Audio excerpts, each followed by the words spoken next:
Alright guys, so the first thing we're going to do is pull up whatever film you're watching, or if you're just sitting at, your couch with a stack of note cards and a pencil, find a minute-long segment of the film, and then you're going to pause on the first frame. And you're going to go ahead.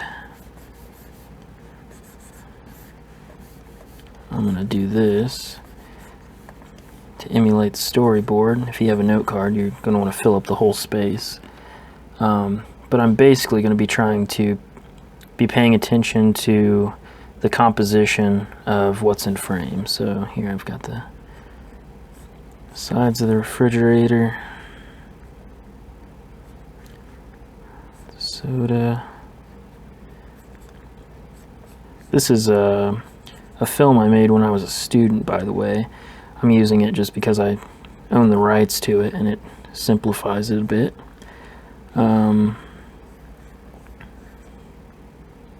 don't need to really worry about your draftsmanship. You're just trying to capture the idea and the composition.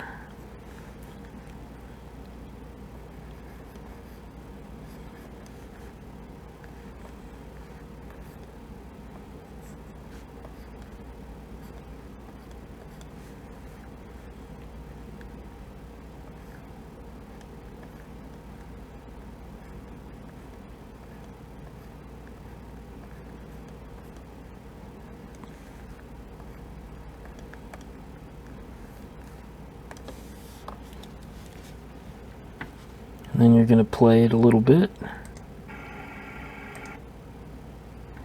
Catch that next bit. We have significant movement here in the frame, so that's going to be another storyboard.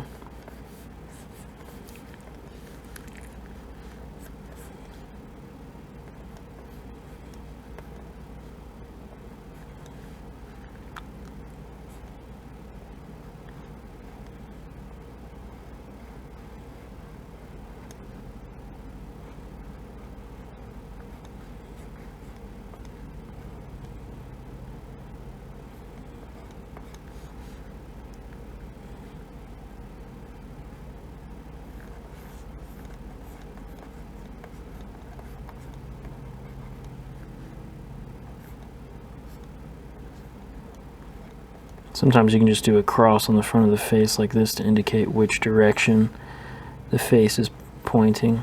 You don't need to get too crazy with the details.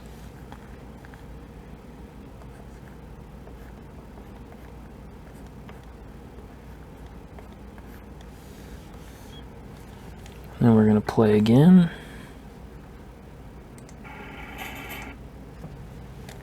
Significant movement in frame, so that's a new board.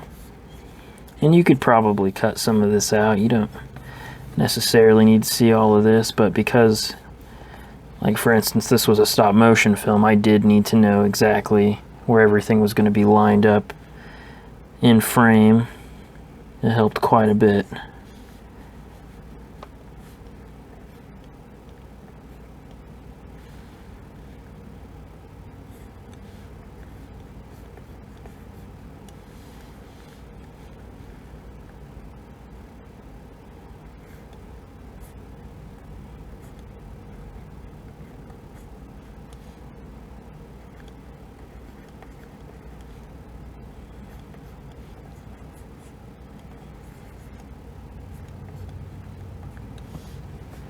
You see, I'm staying pretty loose here. It's nothing here is particularly cleaned up.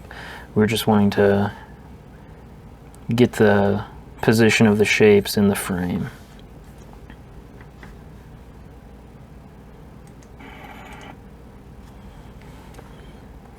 That was significant movement. For this, I'm going to just draw the inside of the fridge with the door closed.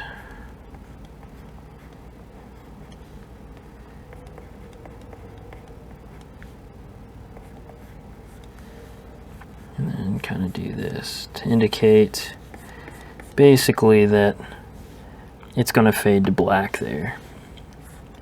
And there's going to be a new storyboard here because it's going to cut. All right. So again, just focusing on composition. I have this.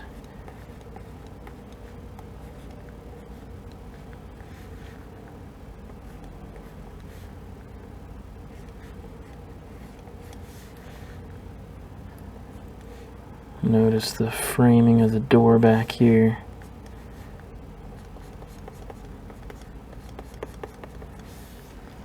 Alright, we're going to hit play again.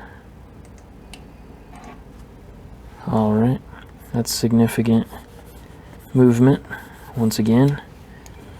Still got kind of his shoulder in shot here. There's a little pizza box sitting on the trash can back there. And we still have the doorway, except this time we've got that square of light emanating from the TV.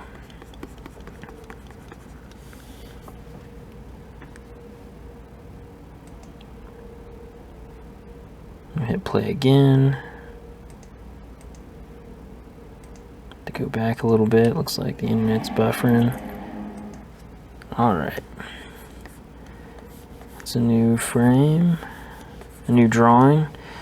He's back in frame,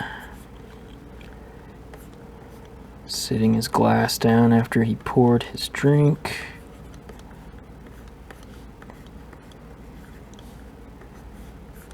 See the doorway again. Continue.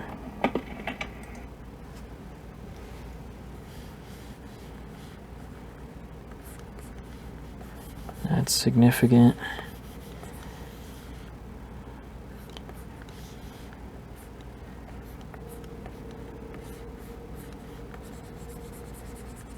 To indicate the light coming out of the refrigerator, I'm just going to draw some lines like this. And actually, I'll draw them coming past him to show that he's standing inside of the light.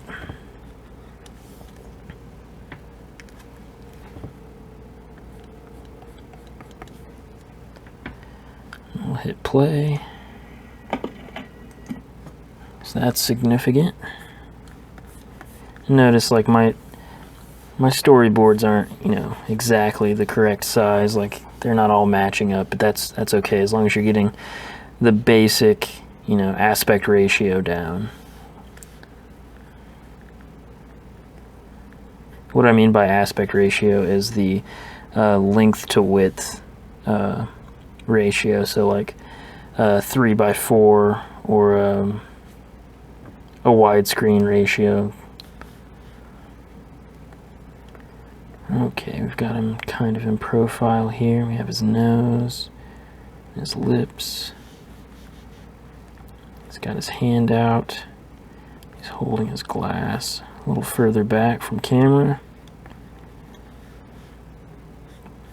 And all of a sudden we notice that the TV that was there just a second ago is now gone.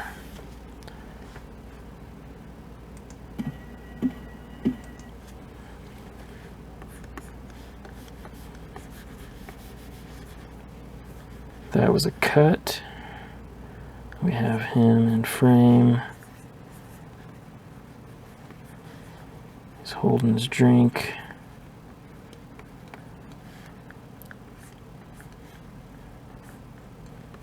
It's a light switch. You see just barely in the shadow of the room that the TV is back on. And we can stop it there. You get the idea. So when you're watching whatever film you choose and you pick out your scene, and you can go back and forth and flip through it and watch it multiple times, even watch it a couple of times through before you decide where the significant breaks are before you even start drawing. Just, get a feel for it.